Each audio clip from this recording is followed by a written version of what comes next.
I'm always talking about the book, the 5 secrets that you must know before you die. I believe it's by Izzo, right?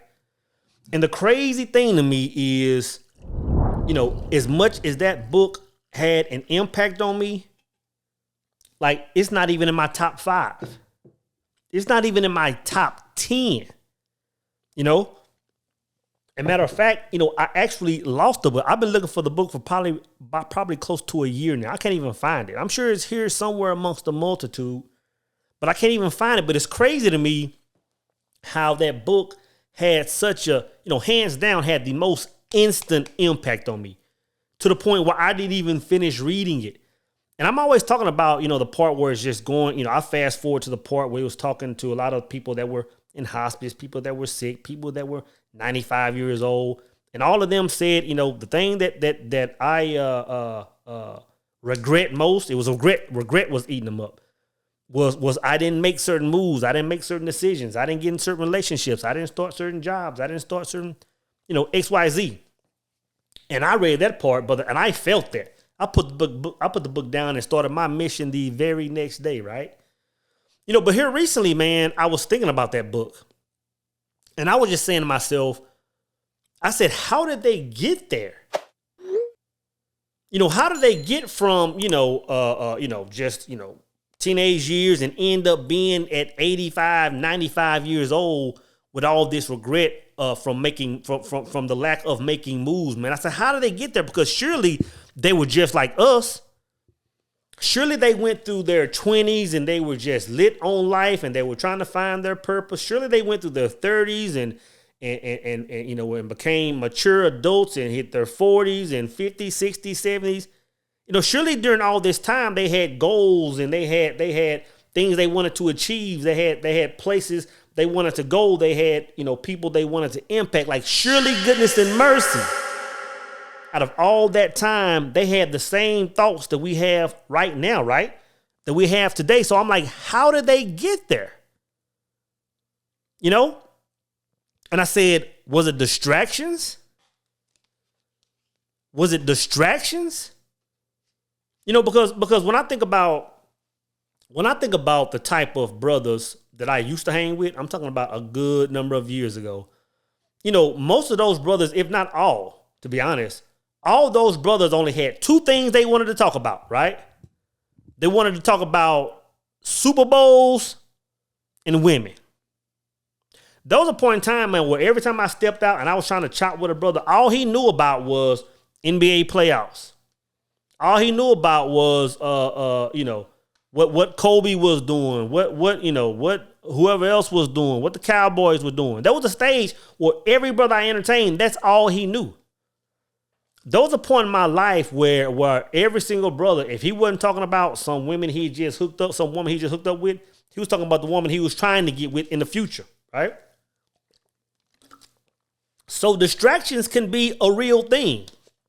Distractions can put a man in a position where he wakes up one day on his 100th birthday and he's just regretting life, man. He's just regretting that he put all these other things in place of his purpose or in place of things that were more important, right? So is it distractions? Is it lack of opportunity? There are some people, right?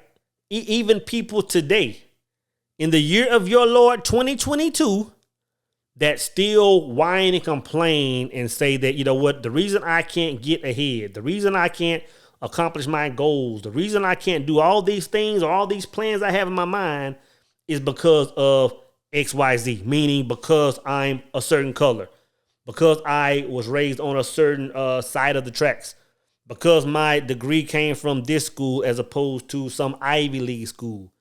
The fact that my parents did this, or the fact that I don't have a degree, or the fact of whatever, man.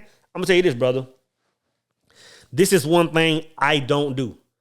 I don't even associate with people that look for reasons, that want to fall up under this equal opportunity flag, brother. I don't even associate with that, man. That's a limiting belief. that belief doesn't even apply to me anymore. Of course, there are avenues that you might find. You might see challenges in apps going certain avenues or certain paths, and you might have to redirect and do it on your own, you know. But there are no limitations to you getting to where you are. I was watching something, a video from Tyler Perry recently. I'm not sure what it was on. It's a quick clip. And he was talking about, hey, man, like when I was trying to get my stuff started and make movies and plays, I had to move a certain way. Like there were barriers there, but that didn't limit me. I just had to go my own route, you know? So anybody talking that, people are keeping black people. I don't entertain that, brother. I don't entertain that at all, brother. Get out of my, I don't entertain that at all, man. So it's not an equal opportunity type thing, you know? But what it comes down to, brothers, is these people fail to have vision. These people were going through their lives, right, without a blueprint. Think about going through your entire life, brother, without a plan. Think about how crazy that is. Think about what it's like for an architect, right? Think about what it's like for an architect to build a house or to build a number of homes with no blueprint. With absolutely no blueprint, brother. You talking about chaos. You talking about chaos, man. I know there are a lot of markets. There are a lot of real estate markets, man, that are still booming. Despite the fact we're in a recession, there are a lot of real estate markets that are still booming, man. And I can tell you this, Frisco, Texas is one of them. It's crazy, man. They're selling homes in this area faster than they can build them. And they're building them, brother. It's like every day, every direction you walk or drive, they're building new neighborhoods, man. And in my mind, I'm thinking, brother, what would it be like if all these new homes that are going up left and right were being built with no blueprint? It would look like a bunch of 3-year-olds, 5-year-olds took a bunch of Legos and just started stacking. It would be chaos, brother. So you have to understand that when people live their lives without a blueprint, you have to understand what that's going to look like. It's going to end up looking like people being 70, 80, 90 saying, hey, what happened? Like I blinked my eyes and I was here. Like I lived my life on autopilot and I didn't even see it happening. Or I went through all these years of chaos because I had no plan, man. Because I had no plan at all. So how does one build a vision? Like that's the main thing. If that's the case, so how does one build a vision? But before you even think about building a vision, you first have to identify your objectives. Like you have to identify what it is you're trying to accomplish. You know what I'm saying? We just had our last Power Circle meeting. We just had a very similar conversation, man, because brothers in the, we've spent, so much time, gathering knowledge, talking knowledge and developing that area. And here recently, man, a lot of brothers had just started moving in a different direction, starting businesses, starting trucking companies, making powerful moves. And I said, brother, we have to get a vision, man. Like we're moving so hard, so fast, brother. It's like we got to all come into a collective, like, where are we going? What are we doing, man? You first have to have an objective, brother. And I'm talking about in your personal life. What are your objectives? What are you trying to achieve? Are you trying to be, the best barber in your city?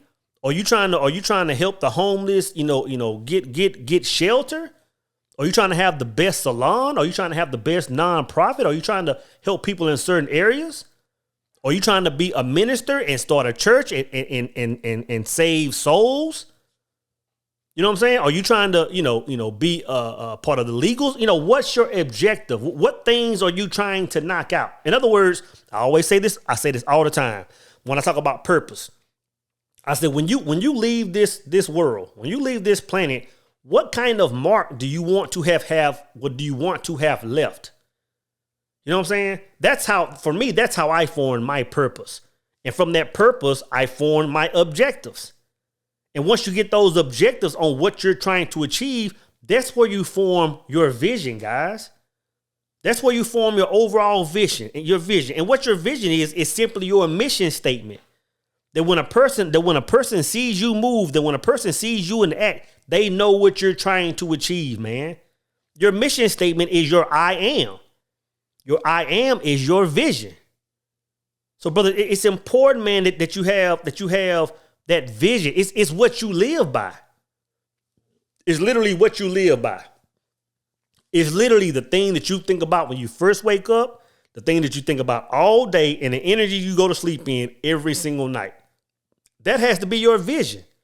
But you got to understand, going back to like the brothers I used to hang out with, man. Think about a person that hasn't established that.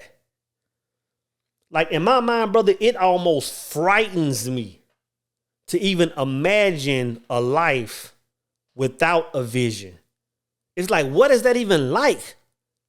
And I can think back in my mind to a point in time back in my younger days when I had like zero vision. Brother, I was just living in autopilot. And that's when people fall in love with the system, where they don't have a vision to attach. But I can't even imagine what life is like. You're actually living like a drone. You're living like, I mean, it's like you, like when I say autopilot, what I mean is, you know, people that you know will cut the news on, and whatever the news, that's all they want to talk about. What the news has told them. They want to talk about what certain sitcoms have told them.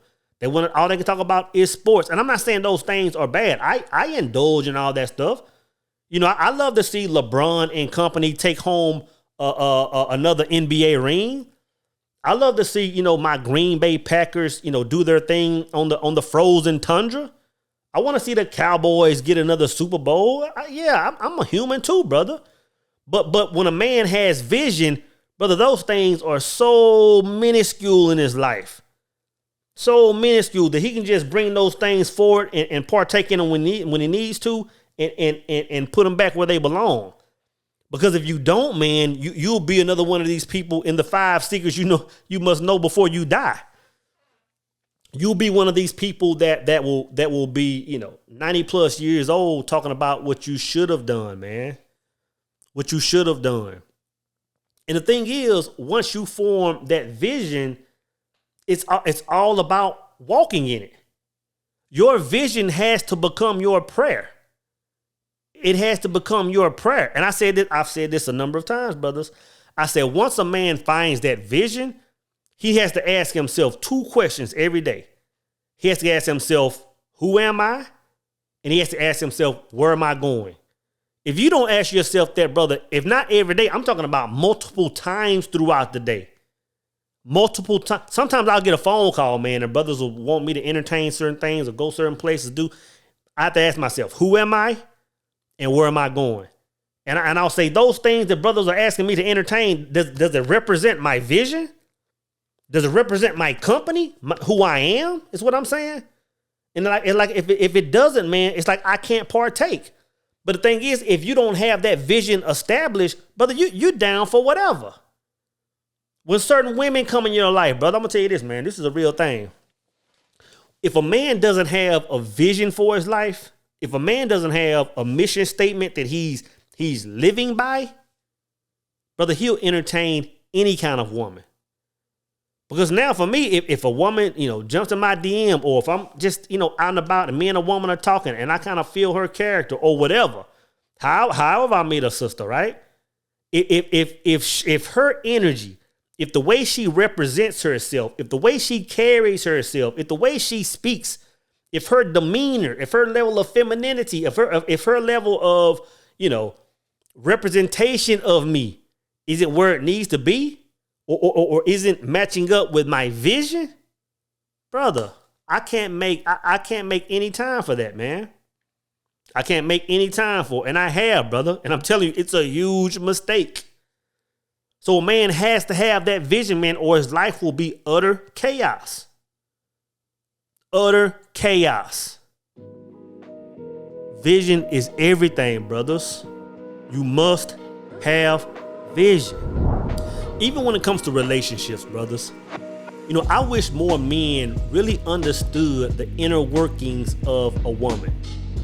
I wish men really understood the things that women are really attracted to. I've talked about masculinity, right?